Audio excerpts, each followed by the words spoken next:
Hello বন্ধুরা, আসসালামু আলাইকুম। ক্ষুদ্র খামারের পক্ষ থেকে বিকেলবেলা সকলকে শুভেচ্ছা জানালাম। ছোট জারে কি ঢালছি একটু ভেবে বলুন তো।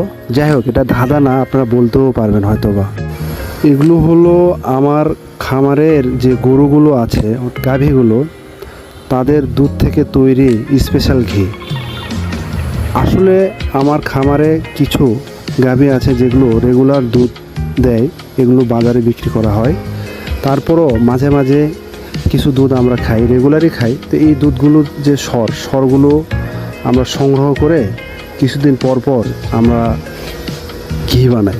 তো ঘি বানার প্রক্রিয়াটা অনেক সময় সাপেক্ষ এবং ব্যয়বহুল সময় লাগে। তারপরও আমি আমার বন্ধুদের জন্য স্পেশালি কিভাবে ঘি বানানো হয় এটা ভিডিওটা করেছি। তো আজকে পূর্ণাঙ্গ ভিডিও দিচ্ছি না, আজকে জাস্ট আপনাদেরকে দেখালাম যে কিভাবে আমি স্পেশালভাবে ঘিগুলা বানিয়েছি।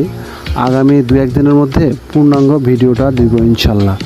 ততদিনে আপনারা সকলে আমার সাথে থাকবেন, আমার চ্যানেলটি সাবস্ক্রাইব করবেন, আমাকে ফলো দিয়ে সকলেই সাপোর্ট করবেন ইনশাল্লাহ।